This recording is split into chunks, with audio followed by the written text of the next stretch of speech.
Quand on pense à l'origine de l'univers, on imagine, le passage du néant à l'existence, n'est-ce pas? Pendant des dizaines d'années, la réponse semblait claire. C'était le Big Bang. Point. Mais ce qu'on découvre aujourd'hui avec la physique moderne, c'est une histoire bien plus bizarre et franchement beaucoup plus passionnante. Cette phrase, elle vient d'un échange assez célèbre au Vatican en 1992. Elle aurait été dite par le pape Jean-Paul II à Stephen Hawking.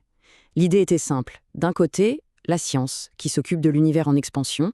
De l'autre, la foi, qui s'occupe du mystère de la création. Chacun son domaine, en gros. C'était une sorte de pacte, un peu simplet peut-être, mais qui a vraiment marqué les esprits et défini le débat pendant très longtemps. Sauf que, voilà le rebondissement. Et si la science elle-même venait nous dire qu'il n'y a peut-être jamais eu d'avant? Et si la question de l'origine, finalement, était la mauvaise question? Imaginez que ce point de départ, ce fameux instant zéro, n'ait jamais vraiment existé. Allez, c'est parti, on plonge là-dedans. Alors, première chose à faire, on va devoir déconstruire un peu l'image qu'on a tous en tête. Vous savez, cette vision un peu cliché, un peu trop simple, qu'on se fait du Big Bang. L'histoire qu'on nous raconte souvent, c'est celle d'un moment unique, un instant zéro, une sorte de grosse explosion qui crée tout, absolument tout, à partir d'un point minuscule, de taille nulle. C'est une image super puissante, c'est vrai. On s'imagine ce point incroyablement dense, brûlant, qui éclate et donne naissance à tout.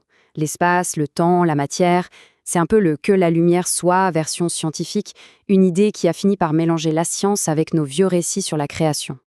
Bon, ce point de départ théorique et là un nom scientifique, c'est la singularité. L'idée vient de la relativité générale d'Einstein.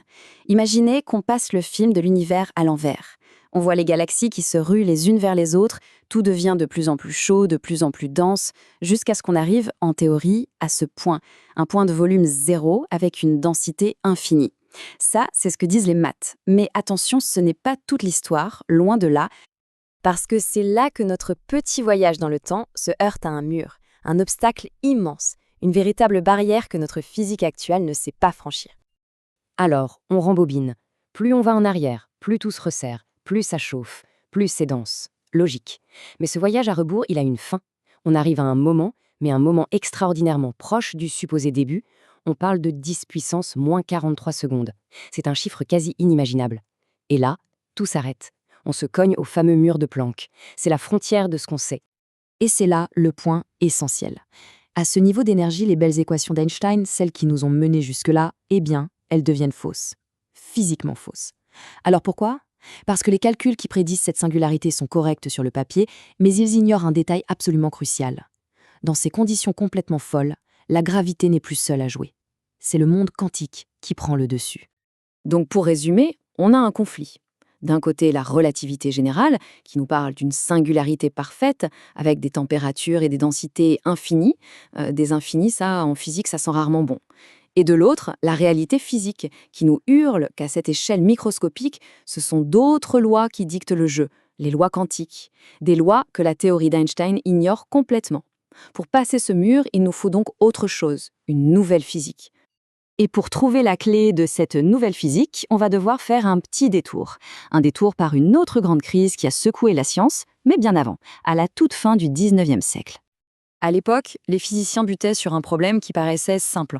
Expliquer la lumière émise par un objet chaud, disons un four bien rouge. Le souci, c'est que toute leur théorie, la physique classique, prédisait un truc complètement absurde, que le four devrait émettre une énergie infinie, surtout dans la lumière ultraviolette. On a appelé ça la catastrophe ultraviolette. Évidemment, ça ne se passait pas comme ça dans la réalité, c'était une impasse totale. Et puis en 1900, un physicien du nom de Max Planck arrive avec une idée radicale. Et pour être honnête, il la propose un peu à reculons. Pour lui, c'était juste une astuce mathématique, un bidouillage pour que ses calculs tombent justes. Il ne pensait pas du tout que ça décrivait une réalité physique. Alors, c'était quoi cette astuce ? C'était l'idée que l'énergie ne circule pas de façon continue, comme l'eau dans une rivière, non. Planck a supposé qu'elle s'échangeait par petits paquets, des blocs indivisibles, qu'il a appelés des quantas. L'analogie est simple, c'est la différence entre monter une rampe, où on peut être à n'importe quelle hauteur, et un escalier, où on est soit sur la marche 1, soit sur la marche 2, mais jamais entre les deux. C'est tout ou rien. Et bien sûr, cette petite astuce de calcul, c'était en fait bien plus que ça. C'était la toute première pierre d'un édifice immense qui allait complètement bouleverser notre vision du monde, la physique quantique. Quelques années plus tard, en 1905, c'est Albert Einstein qui entre en scène et qui va encore plus loin. En essayant d'expliquer un autre phénomène bizarre, l'effet photoélectrique, il a une intuition de génie. Et si la lumière elle-même était faite de ces paquets, de ces grains d'énergie? Et bingo! L'astuce de Planck n'était pas une astuce, c'était une description fondamentale de la nature. Donc juste pour que ce soit bien clair, quand on parle de quantum, c'est le concept général, l'idée d'un paquet minimum d'énergie.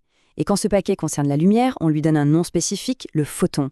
En gros, Planck a eu l'idée des paquets d'énergie et Einstein a dit que la lumière elle-même était faite de ces paquets. Et tout ça, ça peut sembler très théorique, très lointain, mais en réalité, cette physique quantique, elle est absolument partout dans notre quotidien. Le laser de votre lecteur Blu-ray, les panneaux solaires sur les toits, toute l'électronique dans nos téléphones, tout ça, ça fonctionne grâce à la physique quantique. Ok, maintenant qu'on a compris cette idée de quanta, on peut revenir à notre enquête. Retour au tout début de l'univers, retour face à ce fameux mur de Planck. Parce que voilà le retournement de situation final. Quand on essaie de marier la gravité d'Einstein avec cette nouvelle physique quantique, pour voir ce qui se passe au mur de Planck, la singularité s'évapore. Elle disparaît des équations. Pourquoi? Pour le dire simplement, la physique quantique interdit de tout compresser dans un point de taille zéro. Il y a une limite, une taille minimale. Et dès qu'on applique cette règle au tout début de l'univers, eh bien, plus de singularité. Le passage de l'infini au fini. La conséquence, elle est énorme. Ça veut dire que tous ces infinis qui nous bloquaient, la température infinie, la densité infinie, sont remplacés par des chiffres. Des chiffres certes astronomiques, mais des chiffres finis. Par exemple, il y aurait une température maximale, la température de Planck, qu'on ne peut pas dépasser. Et dès qu'on introduit des limites comme ça, le concept même de singularité n'a plus de sens. Le physicien Étienne Klein résume la situation actuelle de façon parfaite avec cette phrase. Le Big Bang, cette idée d'un commencement absolu à partir d'un point unique, ce n'est plus la vision scientifique standard. Attention, le modèle du Big Bang reste incroyablement efficace pour décrire tout ce qui s'est passé depuis un état initial très chaud et très dense. Mais l'origine elle-même, ça, c'est une autre question. C'est donc ça le point le plus important. La grande question de l'origine de l'univers, qu'on pensait résolue, est en fait une question complètement ouverte pour la science d'aujourd'hui. Ce qui veut dire qu'il est tout à fait possible qu'il y ait toujours eu quelque chose. Et ça nous laisse avec une idée assez vertigineuse. Si le Big Bang n'est pas le tout début, alors c'était quoi? Le rebond d'un univers qui s'est effondré avant le nôtre? Juste une étape dans un cycle éternel de création et de destruction? On ne sait pas. Et finalement, l'histoire de nos propres origines ne fait peut-être que commencer.